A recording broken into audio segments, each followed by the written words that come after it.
আজকে থেকে দোষ ধরবেন নিজের, অন্যের করবেন প্রশংসা। যদি কামিয়াব হতে চান দোষ ধরবেন নিজের, অন্যের করবেন প্রশংসা। মানুষের দোষগুলোকে গোপন করে রাখবেন, মানুষের নামে প্রশংসা করার চেষ্টা করবেন।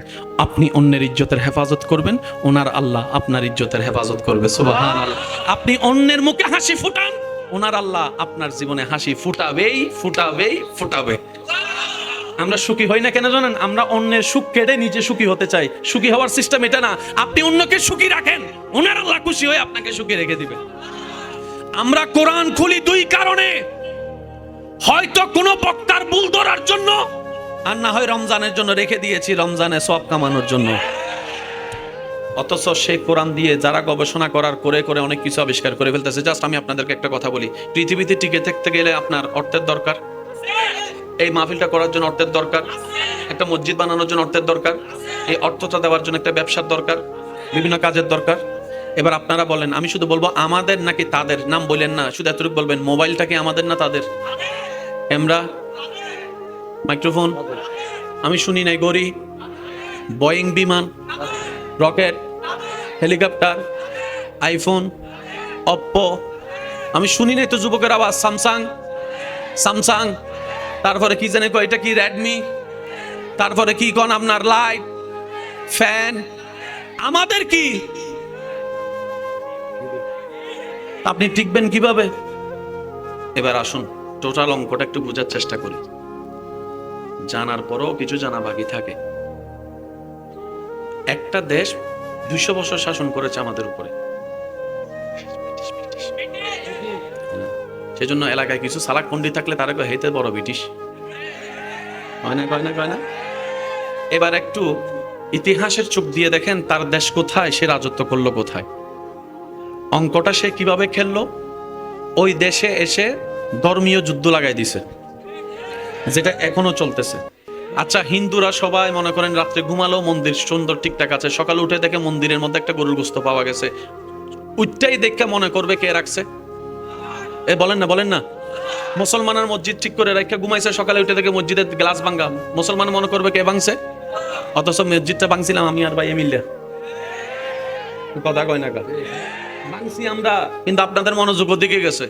আর ওই গোস্তটা রাখছিল ফন্ডিতে, আপনাদের মনোযোগ আমাদের দিকে আসছে। এবার শুনেন, পৃথিবীর সমস্ত জ্ঞান আল্লাহ দিয়েছেন কোরআনে, একটা সেক্টরও বাদ নাই। সায়েন্সের ভিতর আর্টস নাই, আর্টসের ভিতর কমার্স নাই, হতে পারে। ফিজিক্সের ভিতর কেমিস্ট্রি নাই, কেমিস্ট্রির ভিতর বায়োলজি নাই, বায়োলজির ভিতর ম্যাথমেটিক্স নাই, ম্যাথমেটিক্সের ভিতর জিওগ্রাফি নাই, জিওগ্রাফির ভিতর রাষ্ট্রবিজ্ঞান নাই, রাষ্ট্রবিজ্ঞানের ভিতর সমাজবিজ্ঞান নাই, হতে পারে।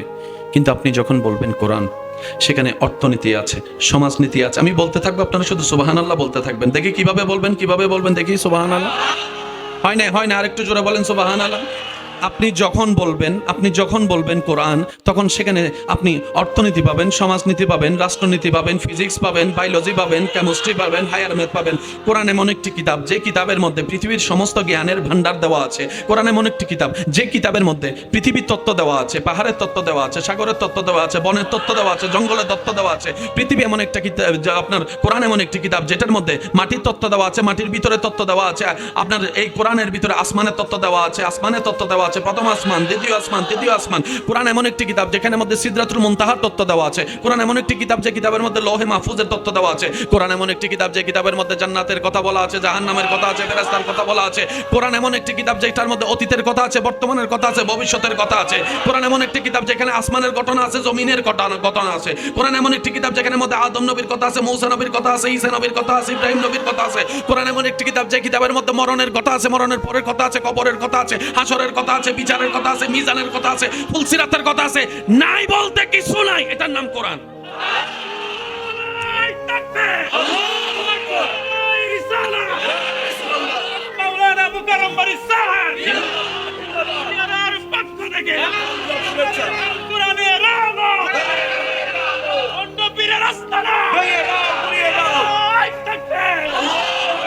ইমানি গর্জন দিয়ে একবার বলেন মারহাবা।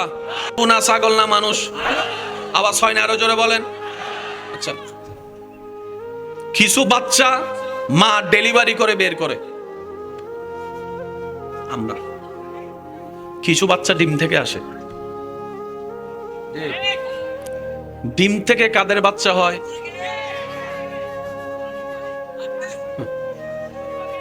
ঝগড়া করে দিয়েছে।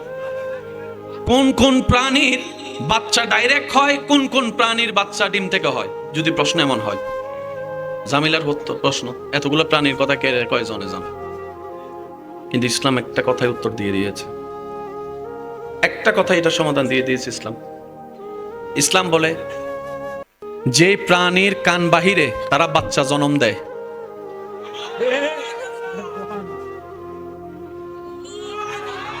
আর যে প্রাণীর কান দেখা যায় না তারা ডিম থেকে বাচ্চা দেয়। না সুবহানাল্লাহ করা যায় এখন? না না, এখানে কইয়েন না, আরেকটু আস্তে করে কোন তাইলে। মুরগির কান বাহির থেকে দেখা যায়, জোরে কোন দেখা যায়, হাতে সাপের কান দেখা যায়, হাঁসের কান দেখা যায়, মানুষের কান দেখা যায়, হাতির কান দেখা যায়, জোরে কোন না, বাঘের কান দেখা যায়। যাদের কান দেখা যায় তারা ডাইরেক্ট বাচ্চা দেয়, জোরে জোরে জোরে। আর যাদের কান দেখা যায় না তারা ডিম থেকে। আসুন ভাইয়া, মনোযোগ আছে? কোনো কষ্ট হচ্ছে না তো ভাই? একটা অনুরোধ করি আমার যুবক ভাইদেরকে, প্রত্যেকটা মাহফিলকে এক একটা ইসলামের ক্লাস মনে করবেন, প্রত্যেকটা জুমার ক্লাসকে ইসলামের ক্লাস মনে করবেন। তাহলে সাপ্তাহিক ক্লাসও পাচ্ছেন, বাৎসরিক ক্লাসও পাবেন। এগুলাতে যদি আমরা অ্যাটেন্ড করতে পারি, করার মতো কিছুটা অন্তত বেসিক জ্ঞান আমাদের চলে আসবে, যেভাবে আমরা চলতে পারার চেষ্টা করতে পারি। কি বলেন আপনারা? পরামর্শটা কি ঠিক আছে তো? ইনশাআল্লাহ আমরা কি চেষ্টা করব? আচ্ছা, প্রত্যেকটা মাহফিলে আপনারা একটা জিনিস খেয়াল করেছেন কিনা জানি না, মাহফিলে যে কোনো আলোচক আসলে প্রথমে শুরু করে আলহামদুলিল্লাহ বলে, চেষ্টা করে ফিয়ামানিল্লাহ অথবা ইনশাআল্লাহ বলে, পুরা মাঝখানে বেশিরভাগ থাকে কোন জিকির? আমি বলবো না, আপনারা বলেন, সবাই মিলে বলেন। কেন এতগুলো জিকির থাকতে মাশাআল্লাহ আল্লাহর জিকির, আপনারা কি জানি আলহামদুলিল্লাহ আল্লাহর জিকির, এত সুবহানাল্লাহ বলেন কেন? আল্লাহু আকবার, ইসলাম কত সুন্দর দেখেন। সুবহানাল্লাহ বলে আমরা অপবিত্র মানুষ অপবিত্র জবান দিয়ে রবের পবিত্রতার ঘোষণা দিই। অপবিত্র মানুষ অপবিত্র জবান দিয়ে রবের পবিত্রতার প্রশংসা করি। কারো এই সুবহানাল্লাহ বলা, রবের পবিত্রতার প্রশংসা যদি জীবনে একটা সুবহানাল্লাহ যদি কোন রকম রবের একবার পছন্দ হয়ে যায়, রব খুশি হয়ে তার জবানও পবিত্র করে দিবে, চোখও পবিত্র করে দিবে, হায়াতও পবিত্র করে দিবে, হায়াতান তাইয়্যিবা করে দিবে, তার দুনিয়া পবিত্র করে দিবে, আখিরাতও সাজায় দিবে। সেজন্য কোনো মাহফিলে গেলে সুবহানাল্লাহ বলতে কিপটামি করেন না, যাদের গুনাহ বেশি।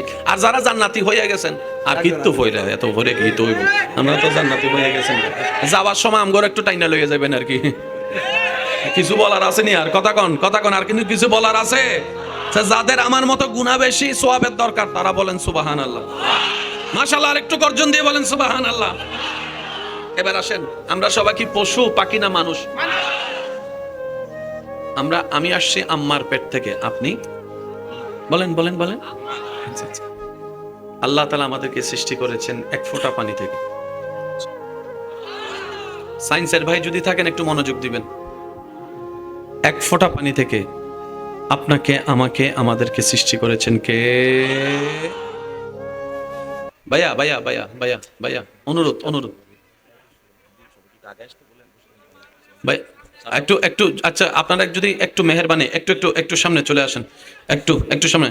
আল্লাহ আল্লাহ আল্লাহু লা ইলাহা ইল্লাহু, আল্লাহ আল্লাহ আল্লাহু লা ইলাহা ইল্লাহু, আল্লাহ আল্লাহ আল্লাহু লা ইলাহা। উচ্চ আওয়াজ একবার বলি মারহাবা। যুবক ভাইরা, শিকার দরকার আছে না নাই? এবার আমি টোটাল বিষয়টা বলছি, আপনাদের যাতে একটু কম কষ্ট হয় আমি চেষ্টা করছি। আমি আম্মার পেট থেকে আসার আগে আব্বার পিঠে ছিলাম। সুবহানাল্লাহ। আমি, আপনি, আমরা সবাই আব্বার পিঠে আসার আগে ছিলাম রূহ জগতে। উলামায়ে কেরামের দোয়া চাচ্ছি আমি। আপনি, আমি, আমরা আসার আগে ছিলাম আম্মার পেটে, আম্মার পেটে আসার আগে ছিলাম আব্বার পিঠে, আব্বার পিঠে আসার আগে আপনি, আমি ছিলাম রূহ জগতে। তাহলে আমাদের জীবন গাড়ি শুরু হয়েছে, স্টেশনের নাম কি? রূহ জগৎ থেকে বাবার পিঠ, বাবার পিঠ থেকে মার পেট, মার পেট থেকে দুনিয়া। ফেলে এসেছি তিনটা, এখন আছি দুনিয়ায়। এবার সামনে দেখেন, কবর, হাসর, জান্নাত। ফেলে এসেছি তিনটা, সামনে আছে তিনটা। সুবহানাল্লাহ বলি। ফেলে এসেছি তিনটা, সামনে আছে তিনটা, এখন আছি দুনিয়ায়। মোট হলো, জোরে বলেন, মোট হলো। অনেকে বলতে পারেন যে ভাইয়া আপনি তো জাহান্নামেও যেতে পারেন, আপনি জান্নাতের কথা বললেন কেন? আমি বললাম ভাই, আমাদের রব রহমান, তো আশাটা একটু বড় করেই করি। নবী বলেছেন, রবকে যে যেরকম মনে করে রব তার জন্য সেরকম। আমরা রহমান ভাবতে ভালোবাসি, রহিম ভাবতে ভালোবাসি। সেজন্য রবের প্রতি সবসময় মন বড় রাখবেন। আমার আল্লাহ দিবে, হাজার গুনাহ হয় আমার আল্লাহ জান্নাত চাইলে দিতে পারে। দেখবেন যে খুশি হয়ে আল্লাহ আপনাকে জান্নাত দিয়ে দিতে পারে। ফেলে এসেছি, সামনে আছে, মাঝখানে আছে দুনিয়া। দুনিয়া এবং আখিরাতের দূরত্ব কতটুক? মাত্র 3 হাত। 3 হাত উপরে দুনিয়া, 3 হাত নিচে আলমে বারজাক। এবার আসুন, আমার আব্বার থেকে আমার আম্মার পেটে 1 ফোঁটা পানি গেছে। কয় ফোঁটা? 1 ফোঁটা। সারা জীবন আপনারা শুনেছেন আল্লাহর কুদরত, শব্দটা শুনেছি, বলেন না আল্লাহর কুদরত শুনেছি। আল্লাহর কুদরত আসলে জিনিসটা কি? এক কথায় বুঝবেন, ঘটনা বাস্তব, কিন্তু এই ঘটনা কারোর দিকে কারো পক্ষে গোটায় দেখা সম্ভব নয়। এটা শুধু আল্লাহই পারবে, এটার নাম আল্লাহর কুদরত। মনে থাকবে ইনশাল্লাহ। আচ্ছা আসুন, 1 ফোঁটা পানি আমার বাবার থেকে আমার মার পেটে গেল, আপনার বাবার থেকে আপনার আম্মার পেটে গেল, যেটাকে ডাক্তারের ভাষায় বলা হয় এক্স এক্স এক্স ওয়াই। যুবকরা এই অটোভার সবগুলো চুপ করে রয়েছে। ডিম্বাণু, এই তো বসো, ডিম্বাণু, শুক্রাণু, এক্স এক্স এক্স ওয়াই। চিকিৎসা বিজ্ঞান বলে এক্স এক্স এক্স ওয়াই ডিম্বাণু শুক্রাণুর সমন্বয়ে 1 ফোঁটা পানি থেকে তোমার সৃষ্টি। একটু জোরে বলি না, একটু জোরে বলি। যে তত্ত্ব বর্তমান বিজ্ঞান, চিকিৎসা বিজ্ঞান দিচ্ছে, একই তত্ত্ব 1450 বছর আগে আল্লাহ কোরআনে দিয়েছেন। খুলিকা মিম্মা ইন দাফিক ইয়াখরুজু মিন বাইনি সুলবে ওয়াত তারাইব। আমার অনেক ভাইরা মনে করে বিজ্ঞান আলাদা, ইসলাম আলাদা। নয় ভাই, নয় নয় নয়। বিজ্ঞানের যেখানে শেষ, কোরআনের সেখানে শুরু। আরেকটা জোরে বলেন না সুবহানাল্লাহ। এবার আসেন, কয় ফোঁটা পানি? ভাইয়া মনোযোগ দিন। 1 ফোঁটার থেকে বেশি চলে গেছে। এখন যদি আমরা সবাই মিলে কাউরে দিই, ধরো ভাই এই পানিটা দিয়ে তুমি মুখ ধো,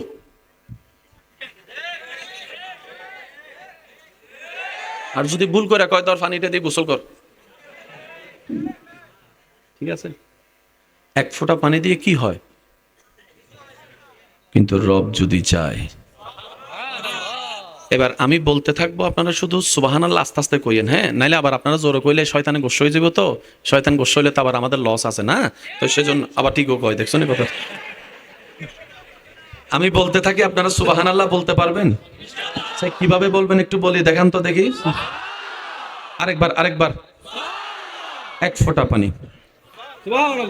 1 ফোঁটা পানি থেকে আপনার 2টা চোখ হয়ে গেল, 1 ফোঁটা পানি থেকে 2টা কান হয়ে গেল, 1 ফোঁটা পানি থেকে 2টা নাক হয়ে গেল, 1 ফোঁটা পানি থেকে 2টা হাত হয়ে গেল, 1 ফোঁটা পানি থেকে 10টা আঙ্গুল হয়ে গেল। সুবহানাল্লাহ, সুবহানাল্লাহ, সুবহানাল্লাহ। 1 ফোঁটা পানি, 1 ফোঁটা পানি থেকে কোমর হয়ে গেল, পেট হয়ে গেল, হাঁটু হয়ে গেল, পা হয়ে গেল, চামড়া হয়ে গেল। 1 ফোঁটা পানি থেকে নখ হয়ে গেল, 1 ফোঁটা পানি থেকে কলিজা হয়ে গেল, কিডনি হয়ে গেল, হার্ট হয়ে গেল, রক হয়ে গেল। 1 ফোঁটা, সুবহানাল্লাহ, সুবহানাল্লাহ, সুবহানাল্লাহ, সুবহানাল্লাহ। 1 ফোঁটা পানি থেকে রক্ত হয়ে গেল, সাদা রক্ত হয়ে গেল, লাল রক্ত হয়ে গেল। 1 ফোঁটা পানি থেকে ক্যালসিয়াম হয়ে গেল, 1 ফোঁটা পানি থেকে রগের সৃষ্টি হয়ে গেল, 1 ফোঁটা পানি থেকে আঁতুড়ির সৃষ্টি হয়ে গেল, 1 ফোঁটা পানি থেকে দাঁত সৃষ্টি হয়ে গেল, 1 ফোঁটা পানি থেকে জিহ্বা সৃষ্টি হয়ে গেল, 1 ফোঁটা পানি থেকে থুতনি সৃষ্টি হয়ে গেল, 1 ফোঁটা পানি থেকে গাল সৃষ্টি হয়ে গেল, 1 ফোঁটা পানি থেকে ব্রেন সৃষ্টি হয়ে গেল, 1 ফোঁটা পানি থেকে মাথা সৃষ্টি হয়ে গেল, 1 ফোঁটা পানি থেকে চুল সৃষ্টি হয়ে গেল, 1 ফোঁটা পানি থেকে পিঠ সৃষ্টি হয়ে গেল, 1 ফোঁটা পানি থেকে হার্ট সৃষ্টি হয়ে গেল। 1 ফোঁটা পানি থেকে এত কিছু, হাউ ক্যান পসিবল? বিজ্ঞান বলে কোয়াইট ইম্পসিবল, রব বলে একবার আমার দিকে তাকা, এটাই আমি রবের কুদরত। বুঝবেন? ভাইয়া ভাইয়া প্লিজ, 1 ফোঁটা পানি। মনোযোগ যাদের আছে তারা বলেন 1 ফোঁটা। এত বড় শরীর, আল্লাহ কয় আমার দিকে তাকাস না, তারপরে বুঝবি আমি রবের কুদরত। কোম্পানির সাইজ এটা যতটুক বানাইছে বের করার সময়, এটাকে যদি আপনি কোনোভাবে টানেন, আপনি আমি যখন দুনিয়াতে আসছি আমাদের সাইজ কতটুকু ছিল? 2 বিঘত এক হাতের চামড়া নিয়ে দুনিয়াতে আসছি। আজকে আপনার হাইট হচ্ছে 5 ইঞ্চি, 5 ফুট। চামড়া তো কই ফাটতল দেখি নেই তো। সুবহানাল্লাহ, আরেকটু আস্তে করে কোন। অনেকে বলে স্রষ্টা খুঁজে পায় না। আমি তাদেরকে শুধু ভালোবাসা নিয়ে এতটুকু বলি, ভাই স্রষ্টা বিজ্ঞান দিয়ে পাবেন না। স্রষ্টাকে খুঁজতে গেলে সুন্দর একটা মনের দরকার, যে মনে থাকবে প্রেম, ভালোবাসা, আদব, শ্রদ্ধা, বিনয়ী, নম্রতা। আপনি যদি স্রষ্টা খুঁজতে চান, স্রষ্টাকে আপনি আছে কি না সেটা জানতে চান, আপনাকে কোনো জায়গায় যেতে হবে না। আপনি শুধু আয়নার সামনে দাঁড়ায় নিজেকে তাকান আর প্রশ্ন করেন, তুই কেমনে, তুই কেমনে, তুই কেমনে, তুই কেমনে।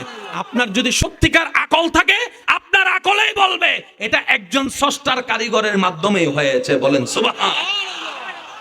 চামড়া ফাটে, চামড়া ছিঁড়ে, চামড়ায় বাজ পড়ে, অথচ এক হাতের চামড়া নিয়ে আসছি আজকে 5-6 ফুট। একটু বুঝবেন কথা।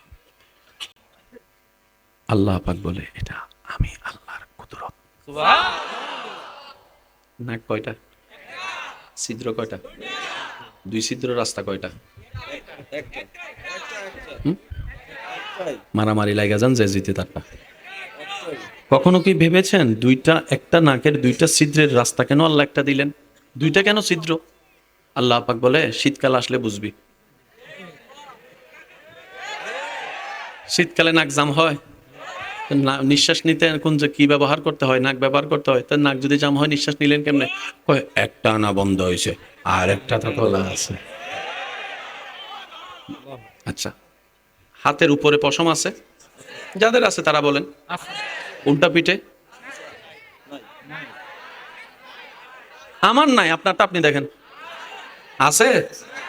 হাতের উপরে যেরকম আছে নিচে উল্টা পিঠে আছে? আল্লাহ উপরে তুমি দিলা, নিচে দিলা না কেন? রব বলে যে সেটা আমার হেকমত, আমি যতটুক দরকার ততটুক দিয়েছি, যেখানে যা দরকার সেখানে তা দিয়েছি। চুলকে দিয়েছি তুমি বড় হও, দাড়িকে দিয়েছি তুমি বড় হও, কিন্তু হাতের পশমকে আমি বড় হতে দিই না। হাতের পশমকে আমি বড় হতে দিই না। প্রত্যেকটা চেহারায় কিছু পশম থাকে, প্রত্যেকটা চেহারায় পশম থাকে। হাতের পশম দেখা যায় এমনি সাধারণ চোখে, কিন্তু অনুবীক্ষণ যন্ত্র দিলে দেখা যায় প্রত্যেকটা চেহারার মধ্যে কিছু কোষ আছে, কিছু পশম আছে, সেটা দেখা যায় না। যদি হাতের পশমের মতো চেহারার পশম দেখা যেত, একজনের চেহারা ও সৌন্দর্য দেখা যেত না। রব বলে আমি জানি কতটুক দেওয়া দরকার, ততটুক দিয়ে আমি সৃষ্টি জগৎকে সাজিয়ে দিয়েছি। একটা হলো জানা, একটা হলো, ওই কথা কিন্তু মনে রাখতে হবে, একটা হলো জানা আর একটা হলো। এবার বলেন আল্লাহ আপনাকে যে দাঁত দিল, দাঁতের কারণ কি? জিহ্বা দিল, জিহ্বার কারণ কি? এই তত্ত্বগুলা বুঝতে পারলে তখন আপনি আল্লাহর প্রেম সাগরে ডুব দিতে পারবেন। একটু জোরে বলি না সুবহানাল্লাহ। আচ্ছা ভাইয়া, আপনাদের এলাকায় বৃষ্টি হয়? আমাদের এখানে উপর থেকে হয়, আপনাদের এখানে? ও আচ্ছা আচ্ছা আচ্ছা, মাশাআল্লাহ। উপরে বৃষ্টিগুলো কোথায় থাকে?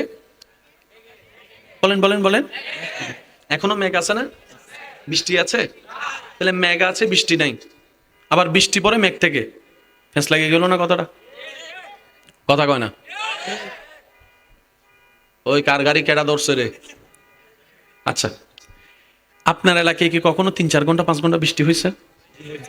এই 5 ঘন্টা বৃষ্টি হতে কতগুলা পানি দরকার?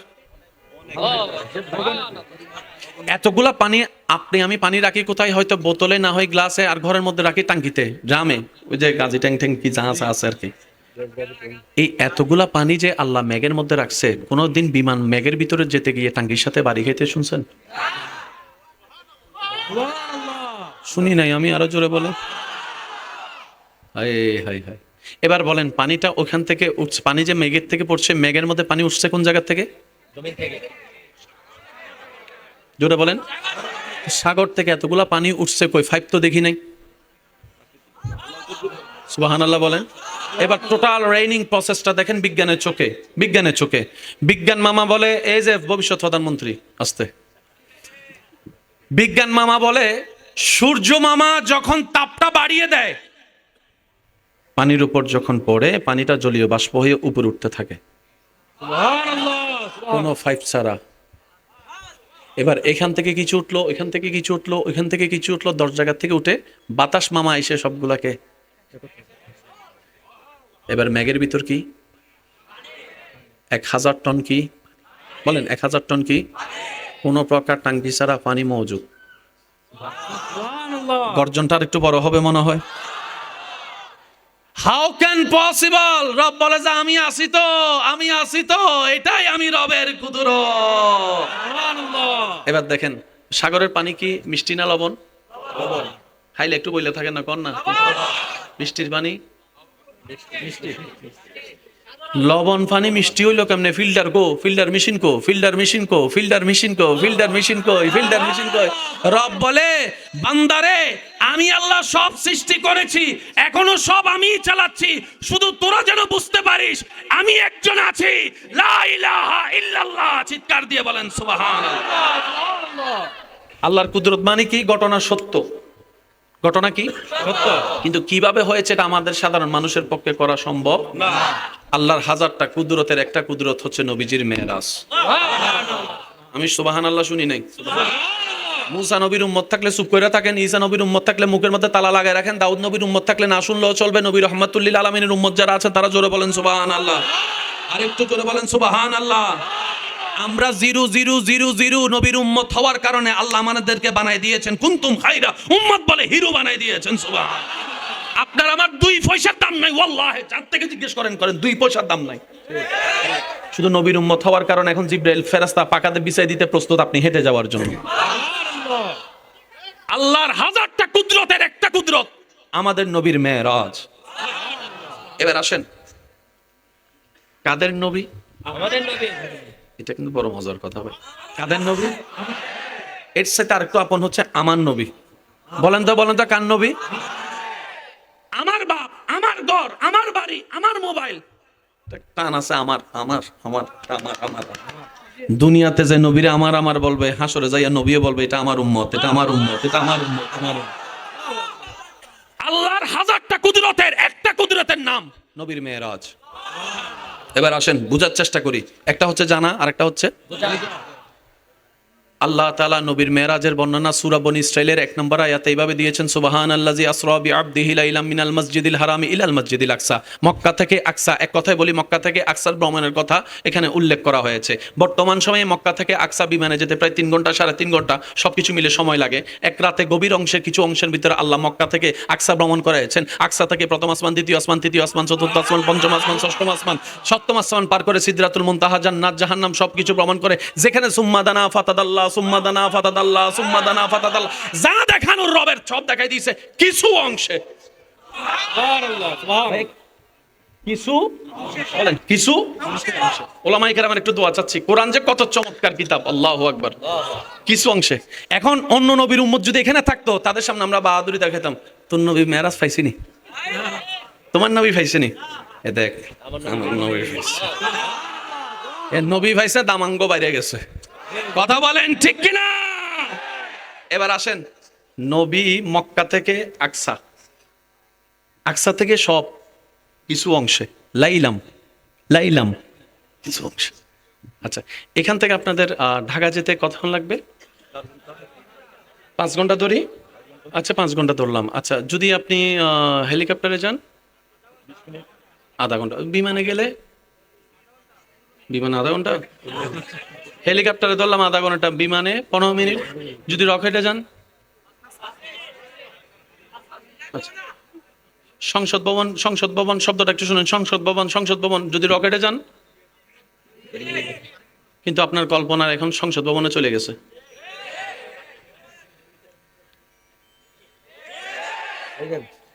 গাড়ির চাইতে স্পিড হেলিকপ্টার, হেলিকপ্টারের চাইতে স্পিড বিমান, বিমানের চাইতে স্পিড রকেট, রকেটের চাইতে স্পিড আপনার মন এবং কল্পনা। জায়গা কি কমে গেছে? জায়গার জায়গায় আছে। তো সময় নির্ভর করে কোথায়? আমার সায়েন্সের ভাইকে জিজ্ঞেস করেন, উনি উত্তর দিবে। সময়ের দূরত্ব নির্ভর করে বাহনের স্পিডের উপরে। বাহনের স্পিড যত সময় তত কমবে, স্পিড যত বাড়বে সময় তত কমবে, স্পিড যত বাড়বে সময় তত কমবে। যদি প্রাডো নিয়ে যান এক স্পিড, যদি হেলিকপ্টারে যান আরেক স্পিড, যদি বিমানে যান আরেক স্পিড, যদি রকেটে যান আরেক স্পিড। স্পিড যত বাড়বে সময় তত কমবে। আর আল্লাহ নবীর জন্য গাড়ি পাঠাইছে বুররাক। বুররাক এটা কি? ওই যে বৃষ্টির মধ্যে দেখেন না, একটা ঠান্ডা মারার আগে একটা বিজলি মারে,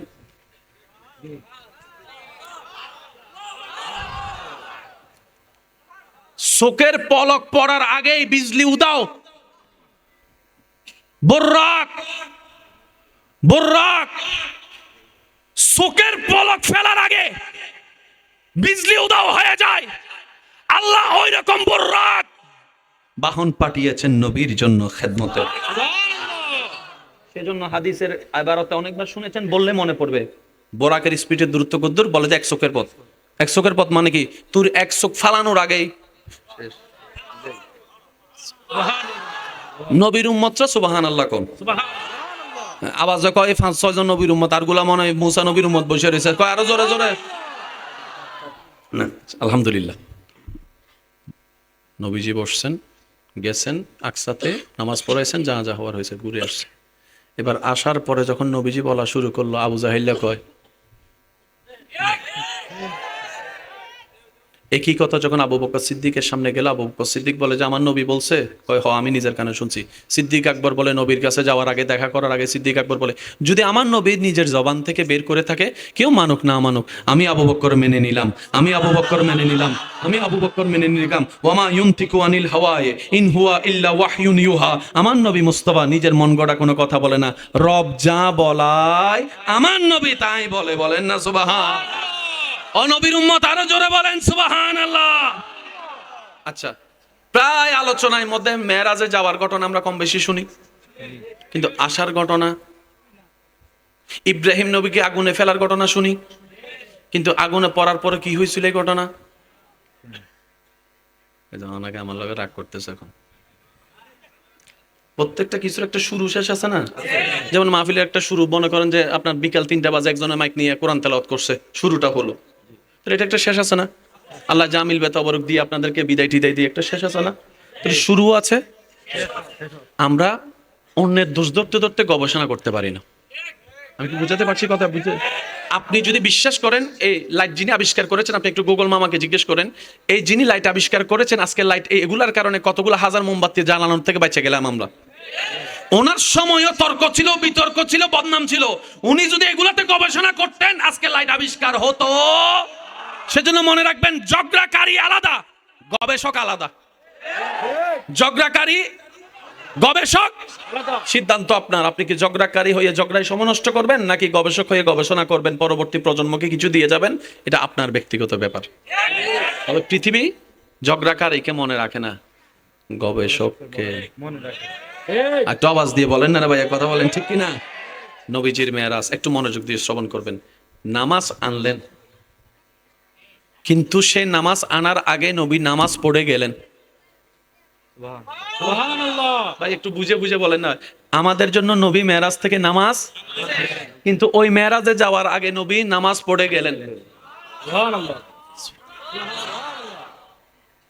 নামাজ তো বাদাল মেরাজ। আপনি তো দেখি কাবলাল মেরাজ নামাজ পড়ছেন, ইমাম হয়ে, নবীরা মুক্তাদি হয়ে। নবী বলে যে তোদের নামাজ আলাদা, আমার নামাজ আলাদা। আর একটু জোরে বলা যাবে সুবহানাল্লাহ? High high high. নবী মেরাজে গেলেন। এবার যখন নবী ঊর্ধ্বমুখী, আমার নবী, আপনারটা আপনি বলেন, আমার নবী বলেন না। নবী যখন ঊর্ধ্বমুখী, জমিন তখন নবীর কদমের। যে দুনিয়া অর্জনের জন্য আপনি আমি পাগল আর কি, স্বর্ণ, কয়লা, রেল তেল সবকিছু নবীর কদমের। প্রথম আসমান পার হয়ে যখন দ্বিতীয় আসমানে, তখন প্রথম আসমান নবীর কদমের।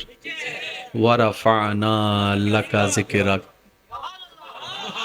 আল আকিলু তাকফিহিল ইশারা। একটু জোরে জোরে বলি না সুবহানাল্লাহ? কারণ এত গভীর সমুদ্র যেখানে ডুবুরি হয়ে আমরা সবাই হারিয়ে যেতে পারবো, শেষ কুল কিনারা খুঁজে পারবো। তারপর ওলামায়ে কেরামের দোয়া নিয়ে হিকমতটুকু, হকতার হকটুকু আদায় করার চেষ্টা করছি। চতুর্থ আসমান যখন পার হয়, তখন তৃতীয় আসমান নবীর কদমের নিচে। যেই জান্নাত পাওয়ার জন্য আপনি আমি বেকুল, সেই জান্নাতের ভিজিটর নবী রাহমাতুল লিল আলামিন।